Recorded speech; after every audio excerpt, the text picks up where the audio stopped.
Mai đây em có đi lấy chồng, nhớ đến bạn xưa nhé. Để mai em lấy được anh chồng hiền, thì ta sẽ đến tặng em thật nhiều bông hoa trắng, triệu bông hoa trắng. Để em lên xe hoa, hoa trắng răng đầy, em hết những ngày lang thang.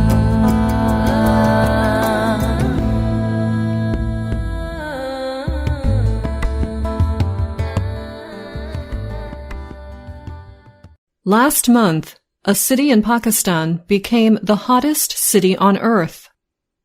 On May 14th, in Jacobabad, temperatures hit 51 degrees Celsius.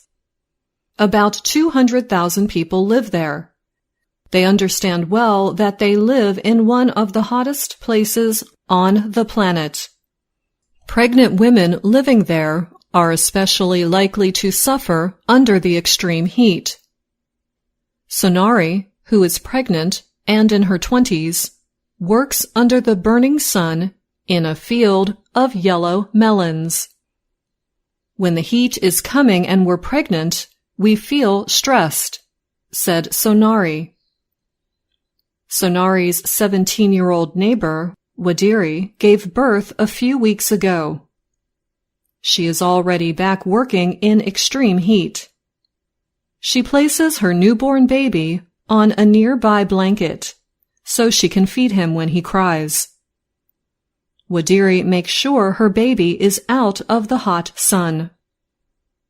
Sonari, Wadiri, and other pregnant women in southern Pakistan are living through the effects of climate change. Pregnant women living in extreme heat for long periods of time have a higher risk of suffering complications. That was the finding of an examination of 70 studies done on the issue in the past 25 years.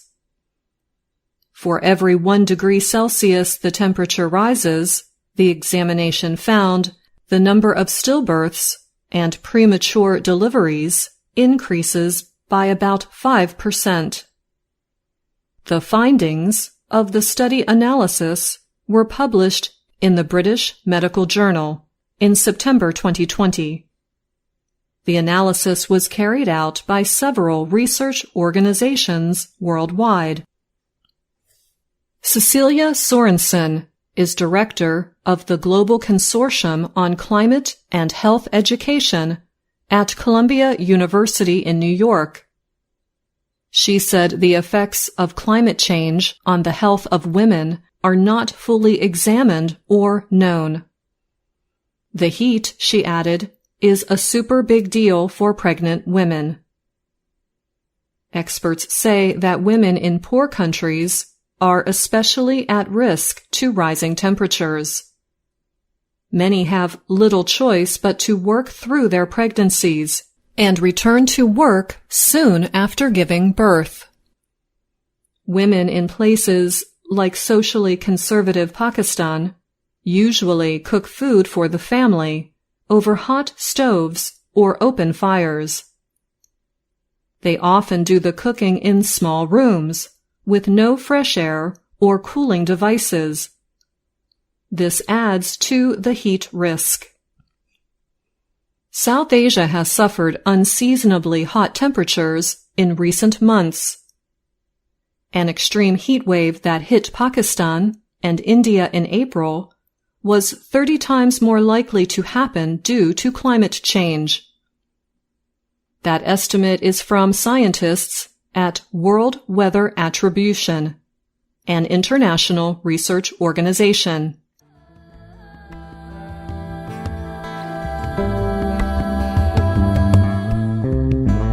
Đêm đã về, mưa đã rơi, em vẫn bơ vơ giữa khuya một mình.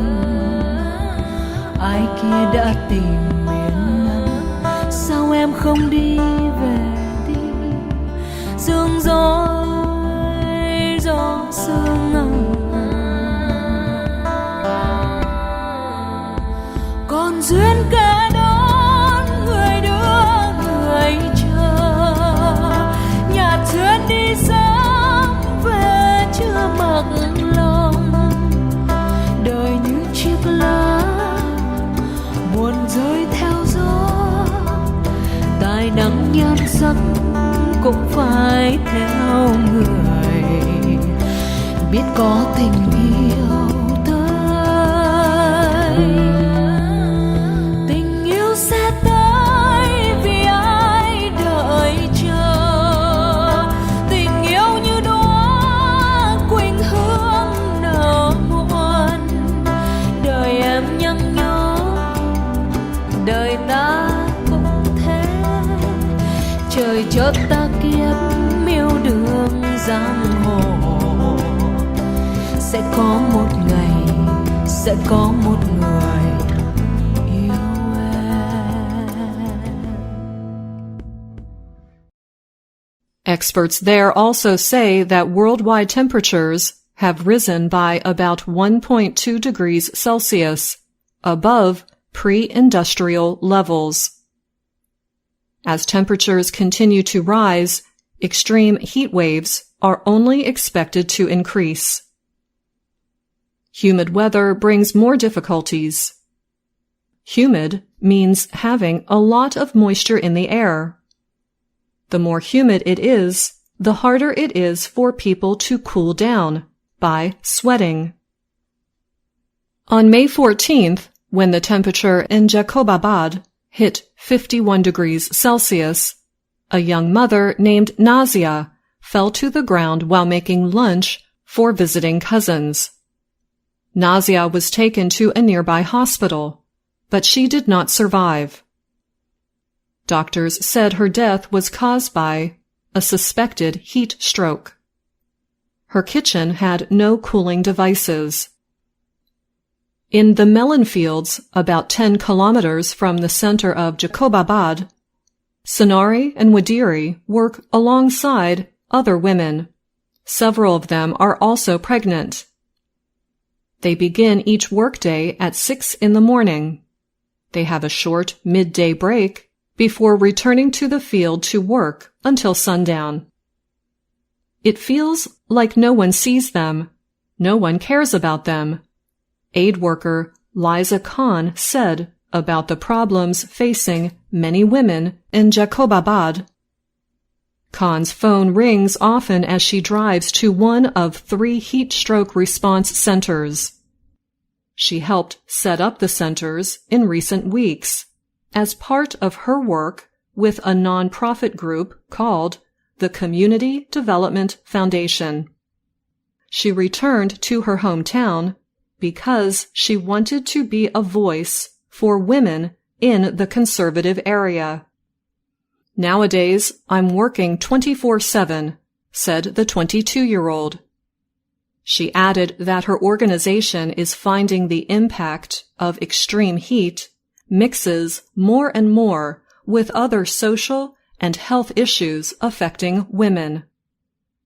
In one neighborhood in Jacobabad, a donkey-drawn cart brings water containers to people's homes. Most residents there depend on such water deliveries. They can cost between a fifth and an eighth of a family's total earnings.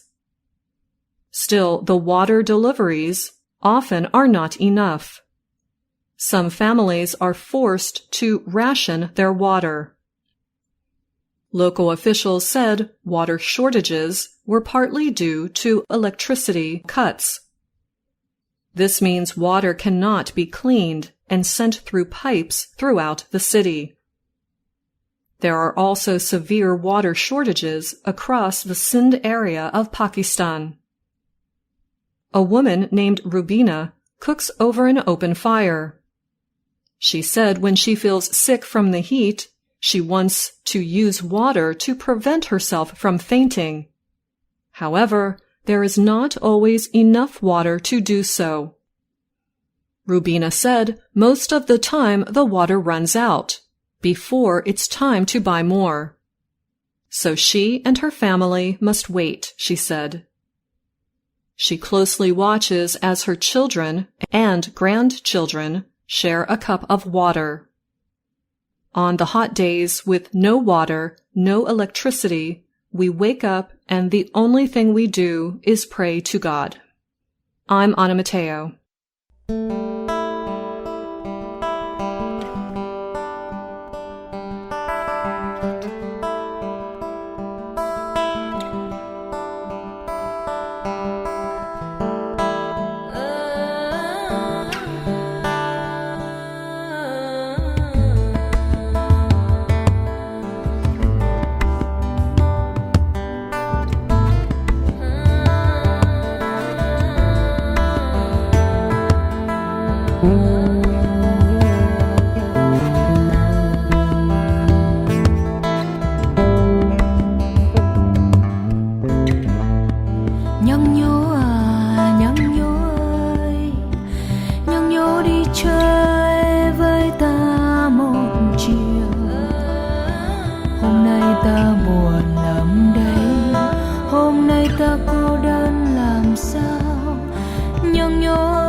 Cùng ta rong chơi giữa phiên chợ chiều, cùng ta lang thang bến xe đỏ nghèo, tặng em chiếc bánh, tặng em câu hát, để mai đây em có đi lấy chồng,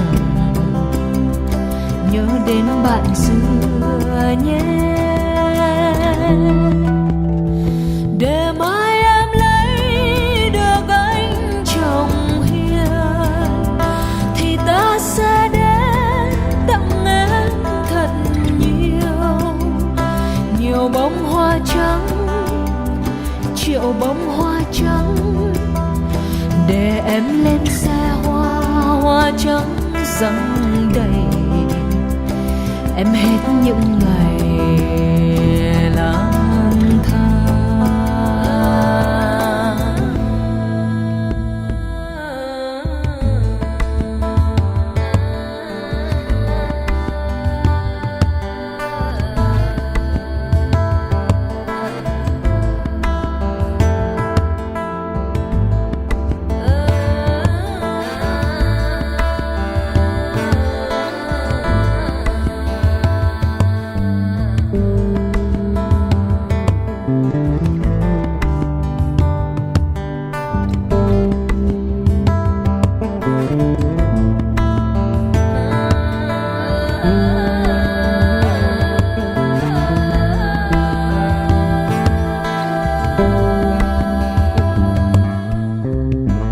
Đêm đã về, mưa đã rơi, em vẫn bơ vơ giữa khuya một mình.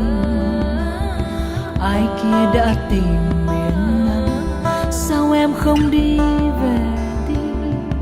Sương gió sương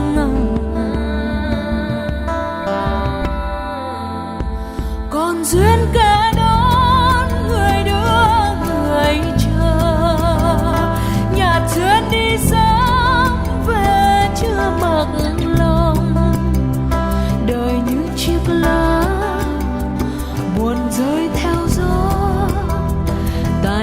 nhan sắc cũng phải theo người, biết có tình yêu tới.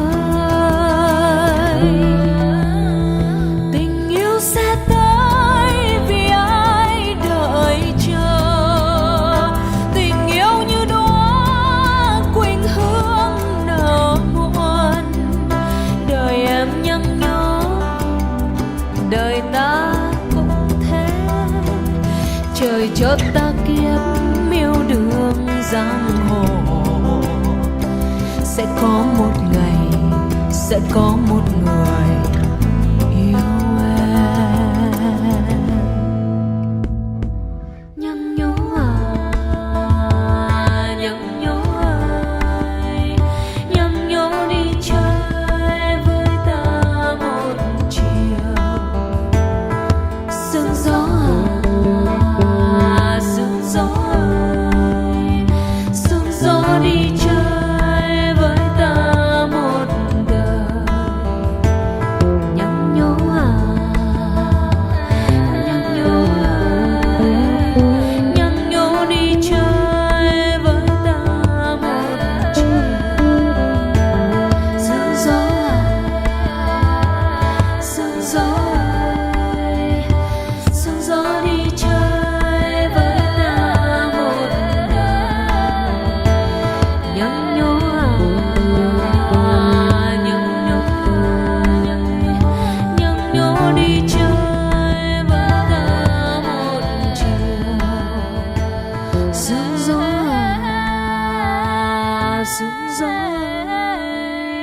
Sương gió đi chơi với ta một đời.